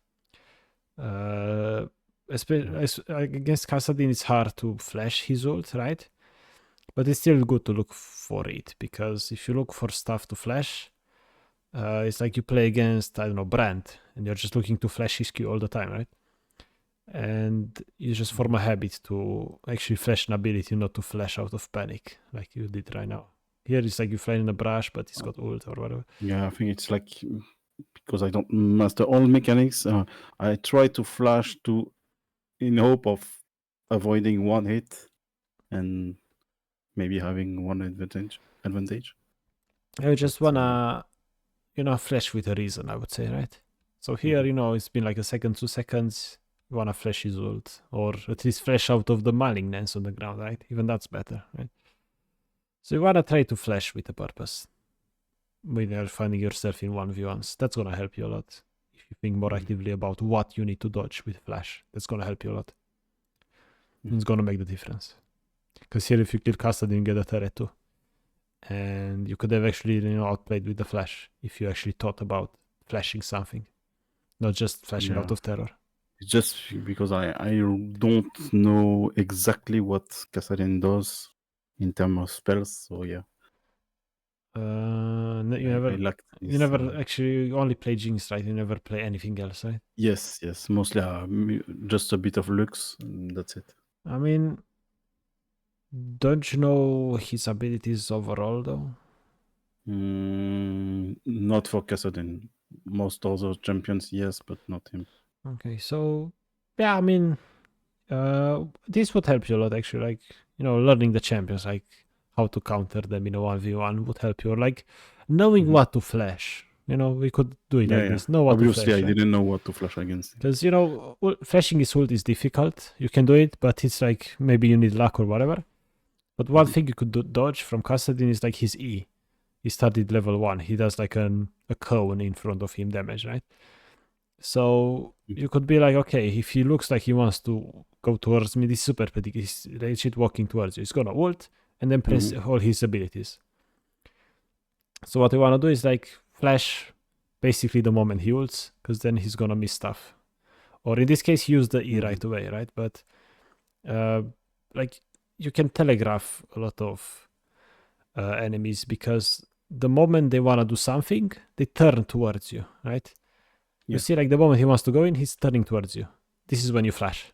If you flash here, you would have avoided his E and ult, and you would have won this, right? So yeah, if anything you're unsure, the moment an enemy turns towards you and they have a dash or whatever, try to flash. You're gonna avoid it. It's huge. Okay. And also, like, another tip, I don't know if you like ARAMs, probably not. No, not much. Yeah, I mean, you could play some ARAMs if you want. Like, you just play random champs. I cannot choose my champion. That's the pro. Like, that's the thing. Just play random champions to learn them by playing them, like a game randomly. But I can see. I don't like ARAMs either, right? I don't like playing all the champions. They're not as fun as to me. I just like playing Jinx, right? So don't force it. Just, you could, like, again, if you're in the evening, like 1 hour to bedtime, you should try like an activity outside of League to improve, because League is not like improving in League. It's not all about just playing. It's about stuff outside of League as well, right? And that's like a lot of knowledge, watching videos, watching content creators, watching a streamer to see how they play compared to how you play. That helped me a lot to see what they do Yeah. and I don't. And also like stuff like, you know, okay, I'm gonna take every champion and I'm gonna think, okay, if I find myself 1v1 against them, what do I need to flash or avoid, basically, right? Mm-hmm. If you play against Brand, he's got his Q that throws a projectile, you need to flash that. If you play against, who knows, Cho'Gath, you need to dodge his knockup. Great, right? And that's gonna help you in those 1v1s because the moment you see it, you know. And also, like after you do that in a real game, you're in the side lane, you assess, okay, you know only Kassadin can be here. I know Kassadin, I know to dodge his like E-word, and then I'm safe. I know that, right? Mm-hmm. And that's, you just know this because you've done your homework already before the game. Yeah. That might help me. Yeah, I didn't do that work much. Because that makes the difference. Because again, like unfortunately, Jinx doesn't really have tools. She doesn't have a dash, have chompers, right? And also another like tip with Jinx is, because I've seen this like happen multiple times in the game. If you play against a champion that has mobility, you want to throw the chompers either on top of you or like right in front of you, right? Mm-hmm. Because if you do that, you actually land them. Because if you do it like this, right, you know, that just doesn't exist, right? Yeah.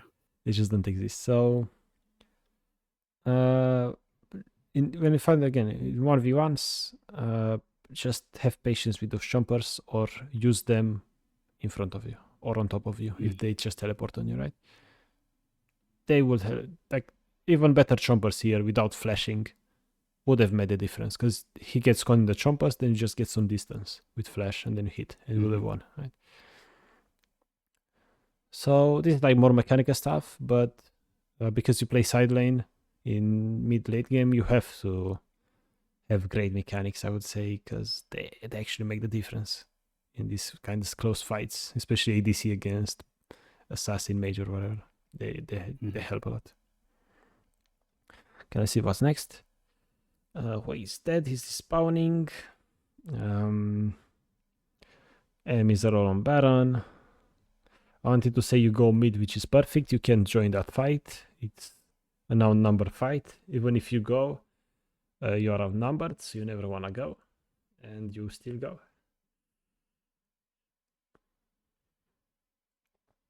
Yeah. And you got lucky. Yeah. I think I got a crit or something. Yeah, big crit. But you know, let's look at another option we had, and you can tell here. Yeah, push mid. Yeah, and if you push mid, what do you think happens to the enemy ADC? What do they have to do if you push mid? They have to counter push. Yeah, they to counter push, right? And after you push and they go counter push, then you can actually join your team, and it's back to being a 4v4, right? Yeah, I force them to split. Yeah, exactly. Especially as a side laner, like I like to do this a lot as an ADC player. But no matter what you're playing, you can do this. You know, just push those waves, create pressure elsewhere, enemy split, then you group with your team. Boom. And suddenly you outnumber them. It's crazy. Okay, and also like if you push mid first, you don't lose turret. Right now you probably lose turret. Right? Because they don't have the wave to get a turret with if you push first. Yeah. So this game is probably like kind of over at this point. Eyes are dead. Like this was small tip I could give you in these kind of situations. If you're outnumbered in base and they want to get inhibs, let them take those inhibs and try to fight at Nexus. That's when you actually have a chance at turning the game back around. Because if you fight at inhibs like here, it's really, really difficult and you're not together with your team.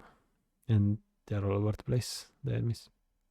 But if you fight at Nexus, you have 2 Nexus turrets, all the allies are alive next to you, and it's way easier to fight. Okay. Good. Yeah. Interesting to see Jinx. I never knew like somebody is crazy enough to play Jinx mid or top, but here you are. And you know, like a lot of people would say, yeah, it's not viable and so on, right? But You can climb like this too. Like I hope you agree that if you actually had better macro, knew about these concepts, you probably would have won the game. I would say you probably would have Yeah, made a bigger probably. Yeah. difference at least, right? Mhm. So if you look forward to that improvement only mindset, you're gonna do well. Like you have potential. Like your mechanics are pretty good. Like you know how to kite, move. Your champion really well, right? Just pay more attention to what the enemies can do when you are Mhm. skirmishing and fighting, fist fighting. Just know what they can do as well. That's gonna help you. Okay. And yeah, we talked about the early stuff, right? And again, the most important thing, right? We count enemies, we count allies, we look at the waves, objective, and that's it. We don't care about anything else in the game. It's good, except for when we find ourselves in a fight. Then it's about team fight knowledge, mechanical skill knowledge, I would say, because if you know they can throw projectile that stuns, you can flash it. So doing mechanics, Mhm. it's easy once you know what they do.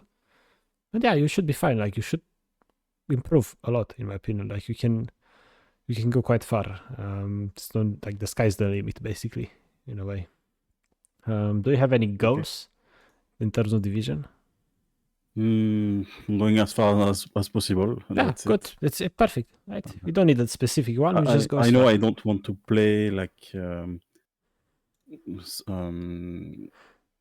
stressing so much because I know I don't like it. So I just play ranked, trying to do what I can. If I lose, I lose. I win, I win. I Yeah, don't all you care. can do is all you can do, right? Yeah. Good. It's a good mindset. And like what matters is that you improve. Every game you play, you improve. You play with a purpose to improve, become a better player, right? And that you're having fun, Mhm. right? I can tell you're having Yeah. fun. You're doing crazy things. You're having fun. It's good. And if you have Yeah. fun, I play for you fun improve mainly. more. So yeah. Yeah, you just improve more than somebody that's not having fun. That's the thing. And Hmm. also I hope I help you realize how at the end of the day, League is a team game, right? And Hmm. teammates can be influenced easily by your decisions. Even though people say you can control them, you actually can up to a certain extent, right? You can actually control teammates quite a bit.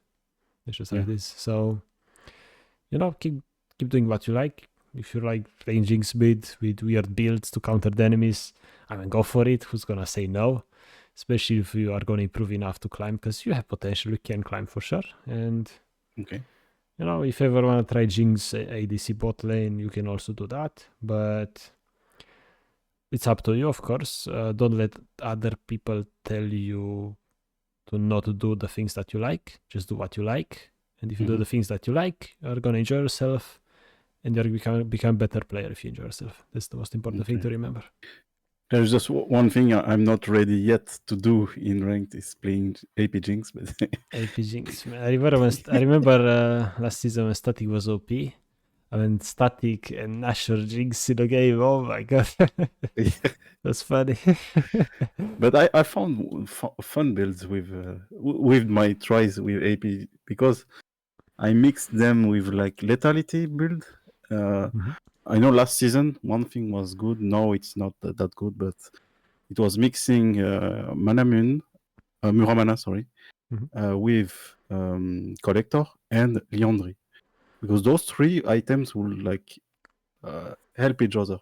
Like Liandry with extra mana will give more damage to the Manamun. Yeah, Collector would finish people. That Leandry would help also doing yeah, that. So yeah, man. that Like, was fun, and you get a lot of kill steals. yeah, because collector and burn and everything. Yeah. I mean, like keep trying, keep experimenting. Maybe like the thing is that when it comes to crazy builds, look at like for example, on YouTube you see a lot of clickbaits and whatever. Like this Korean build got me rank 1, whatever. Hmm. Those builds are made by crazy people like you that are not afraid to experiment and have fun with the game. And Hmm. keep trying. Eventually, you're gonna find a game breaking bug, and you're gonna just abuse it and get LP. It's crazy. Eventually, it's Also, gonna I find it happen. interesting, like trying a lot of stuff because now I know, okay, this build can work against this kind of combo and this one does not and stuff. Mhm. So Yeah, like building comp like against certain comps differently is really good, and I advise you for sure do it if you can, for sure. Why mhm. not? It's gonna help. So yeah. Any other questions before we wrap this up? It's been 2 hours already. Sheesh. Yeah, no. Not really in my If mind. anything comes up, again, don't hesitate. Ask me on Twitch while I'm live. Ask me in YouTube comments, in DMs. I don't mind. I don't mind answering questions. Okay, so just one question. Yeah, for sure. You started like since for how much long? How much time? Season 3. I can show you on a PGG Oh, as season well. 3, okay. If it would load. There you go. So like when Jinx came out also? Jinx came out season 4. That's when I started ranked. But I started season 3 when I was ranked, just leveling to 30. Didn't even play that much. I was 13 years old after all, right? Season 3. Wow. Okay. So I started season 4, I was 14. I got silver and just slowly made myself up. And when I was Hearthstone Diamond is when I actually learned these concepts and applied everything and just became better, right? Okay. And if anything, this shows you how it's like a gradual climb. And the fact that, I plateaued in Diamond, this is where I stopped improving. So I need to do outside stuff to improve, like watching other people and so on, and improving like myself. And you plateaued gold, right? This is where you just but I never improve, right? like, as I told, I never play ranked much. I played gold, but I never try to go above it because I stopped having fun, so I quit it. Yeah, that's the thing. Like, people plateau at different levels for different reasons, but what matters is that you can get over it and just become a better player no matter where you are. Like, everybody's in a different place when they're climbing, in a different point in their journey towards climbing and becoming a better player, right? And at the end of the day, like, what's important is like having fun, because otherwise, why the hell are we playing this game, right? For sure. But for a lot of people, including myself, playing well and better is fun, and that's why I want to improve. I think it's the same with you, right? It's just like, it's why I told you, like, right now I'm playing ranked without stressing much about it. Yeah, that's fine. Because before I used to maybe do it a bit too much, because I have a lot of games where people are AFK and stuff like this. So it was hard to climb. But now I set my mind. So okay, that happens. I don't care. Yeah, that's good I'll mentality. just forget it. Happens, right? And what helped me like not think about it as much is the fact that enemies have 5 random enemies, right? There are 5 of them, and allies are only 4. So if I never get tilted and always try to win, chances are the Inter is an enemy team, right? And the only thing you need to keep in mind is try to do is not become an Inter yourself. That's the thing. If you never get tilted, you're never going to be an Inter and lose the game for your team. That's the most important thing to know. Great. Yeah, it was interesting. Really cool. Again, I hope I helped you a lot. Hopefully. Oh yeah, I think so. Yeah. Now I need to apply everything and train. Just slowly over time. Take your time, one thing at a time. Don't rush everything, right? And remember that climbing is always a slow and steady process. It's not gonna happen overnight. But I'm sure you can improve from here. Like, there's only up from here. You're not going to become worse. So never be afraid to play the game, right? Okay. And so you will publish this on YouTube, right? Yeah, if I have your permission, of course. Oh yeah, of course. Okay, because I will. That will help me also to it should rewatch go it. up in like 2 days maximum. Okay. So okay. It was nice. It was nice meeting you. Thank you for I'm every looking advice. forward to seeing you how high you can get with playing Jinx mid or top. It's like I'm super curious to see, and you have potential. It's good. Okay. Well, I wish you a good night and good luck in your camp. Same to you, and I'll see you on Twitch. For sure. See ya. Wow. Jinx mid lane. This is cool. League is so much fun. You can do things you can't really do in any other game. If you want to play Jinx mid, play tank item, buy Hexstinger first because you're against Kassan and do it. It's fun. Don't let people tell you how to play the game. If you enjoy yourself, that's what matters. That's all that matters, let's be honest. Okay. Thanks for watching, everyone. See ya.